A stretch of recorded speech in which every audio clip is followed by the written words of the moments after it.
ওই হাতলটা দিয়ে এখানে আঘাত করে। কয়টা সেলাই হয়েছে? এটা 5টা সেলাই হয়েছে। এখানে আঘাতটা ওখানকার স্টাফরাই করে, কিন্তু মানে কে আঘাত করছে এটা অন্য কেউ দেখছে। ওখানে মানে ওই প্রতিষ্ঠানের নাম হলো। আর তারপরে যে হাতের আমার এই আঙ্গুলটা ভেঙে দেয় আর কি। এখানে কি দুইটা মিলে ভাঙছে? না, একটা ভাঙছে, এটা প্লাস্টার করে দিচ্ছে, তাই দুইটা মিলে প্লাস্টার করা। আচ্ছা, ওটি করার পরে আমার পেটের মধ্যে ওই নোংরাগুলো গজ সহ অনেক নোংরা পায়।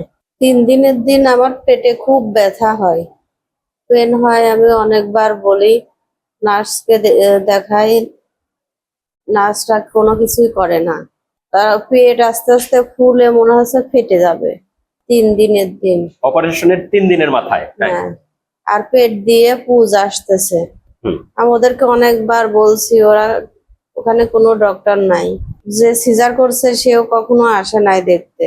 তারপরে 4 দিনের দিন আমাদের ওভাবে রিলিজ দিয়ে দেয়, বলে যে বাড়ি গেলে হাঁটা চলাফেরা করলে ঠিক হয়ে যাবে। 10 তারিখে এসে ড্রেসিং করতে বলে, সেলাই কাটতে বলে। এখন আমরা ওই কুমারখালী থেকে সোহাগ ক্লিনিকের একটা নার্স নিয়ে ড্রেসিং করে সেলাই কাটার পরে আমার পেট দিয়ে অনেক রক্ত পুজ এগুলো বের হয়, আর খুব ব্যথা, পানি খেতেও পারি না। সুমন স্যারকে দিয়ে দেখায়, সুমন স্যার বললো যে এটা আবার ড্রেসিং করে খুলে ফেলতে হবে। এটা কি 11 তারিখ 12 তারিখ না কবে? 11-12 তারিখের দিকে। আচ্ছা, রাত্রে বলছে যে এখানে তো রাখা যাবে না, আমার অনেক গ্যাস ছিল পেটে। বলছে যে গ্যাস উঠাতে হবে, আপনার জেনারেল হাসপাতালে ভর্তি করেন। পরে আবার এই কুষ্টিয়া সদর হাসপাতালে নিয়ে আসলো, নিয়ে এসে ওই গ্যাস উঠালো। 3 দিন পরে আবার ওটি করলো। ওটি করার পরে আমার পেটের মধ্যে ওই নোংরাগুলো গজ সহ অনেক নোংরা পায়। পেটের ভেতরে গজ ছিল? হ্যাঁ, তারপরে এই যে এখন এখানে ভর্তি আছি। আর আমার ভাইরা এটা বলতে গেছে ওখানে, সেজন্য আমার ভাইকে মেরে ফাটাই দিয়েছে। আমার ভাগ্নি গেছে, ভাগ্নিকেও মারেছে।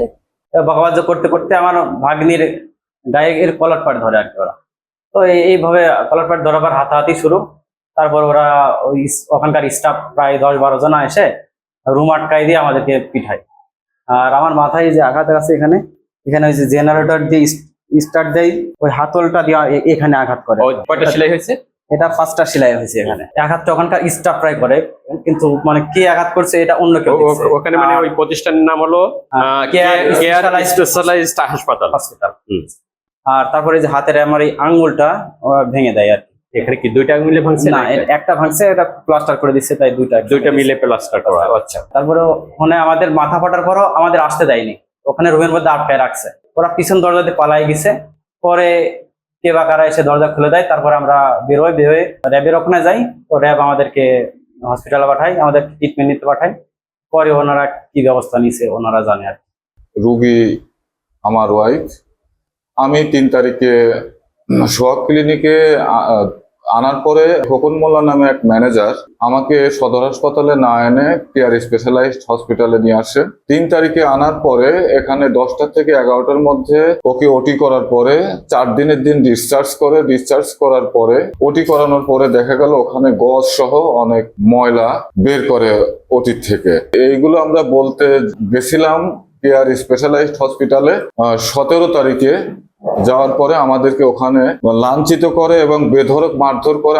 আমি সহ আমার শ্যালক, আমার ভাগ্নে সহ আমরা ভালো মতো ইনজিউর্ড হই।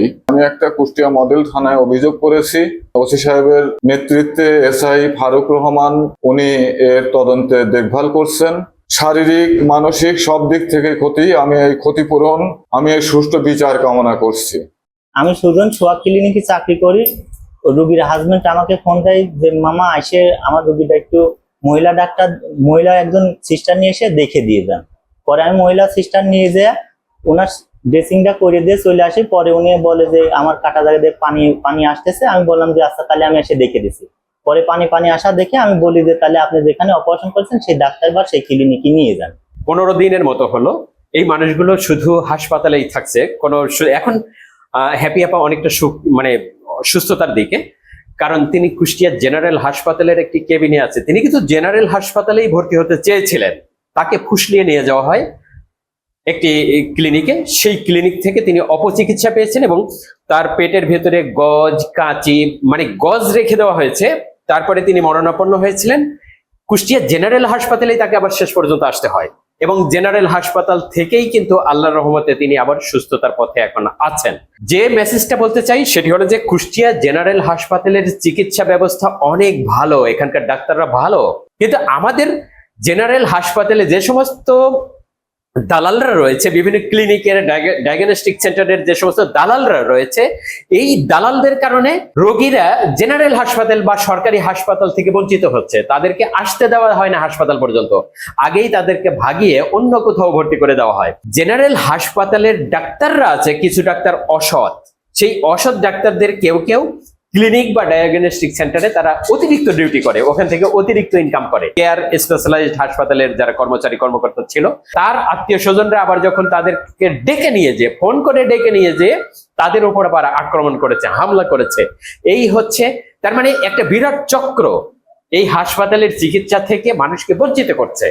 দালালরা ক্লিনিক বা ডায়াগনস্টিক সেন্টারে আমাদের রোগীগুলোকে জোর করে ফুসলিয়ে নিয়ে যাচ্ছে।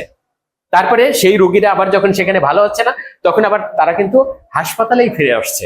ক্লিনিকগুলোর থেকে হাসপাতালের চিকিৎসা অনেক ভালো, কারণ ক্লিনিকে যে সমস্ত ডাক্তাররা ওখানে ট্রিটমেন্ট দেয়, হাসপাতালেই তারা চাকরি করে। আমাদের সমস্ত এই চিকিৎসা ব্যবস্থায় যে দালাল আছে, এই দালালগুলোকে উৎখাত করতে হবে। এখানে যে অব্যবস্থাপনাগুলো আছে সেগুলো দূর করতে হবে। সেটা করতে পারলেই আমার মনে হয় যে আমাদের চিকিৎসা ব্যবস্থা অনেক বেশি সুন্দর হবে। সিভিল সার্জনের সাথে আমার ওভারফোনে কথা হয়েছে এবং এরপরে আমি তার সাথে সরাসরি ফিজিক্যালি তার অফিসে গিয়েছি, কথা বলেছি, একাধিকবার বসেছি। তারা চাচ্ছেন যে দালাল মুক্ত হোক এবং সুন্দর চিকিৎসা পদ্ধতি কিভাবে হয়, অবৈধ ডায়াগনস্টিক সেন্টার, প্রাইভেট হাসপাতাল যেগুলো আছে, যেগুলোর অনুমোদন নাই, পারমিশন নাই, যেগুলোর রেজিস্ট্রেশন নাই, যেগুলোর নবায়ন করা নাই, তার সবকিছু কিভাবে বন্ধ করা যায়। শুধুমাত্র অনুমোদিত, যাদের অনুমোদিত হবার মতো যোগ্যতা আছে, শুধুমাত্র তারাই যাতে ট্রিটমেন্টের সুযোগ পায়, চিকিৎসা সেবা দেওয়ার সুযোগ পায়, এই ব্যবস্থা রেখে বাদবাকি সবকিছু বন্ধ করে দিতে হবে এবং এই সেক্টরে স্বচ্ছতা আনতে হবে এবং সবাইকে অনেক বেশি সচেতন হবার আহ্বান রেখে শেষ করছি। আসসালামু আলাইকুম।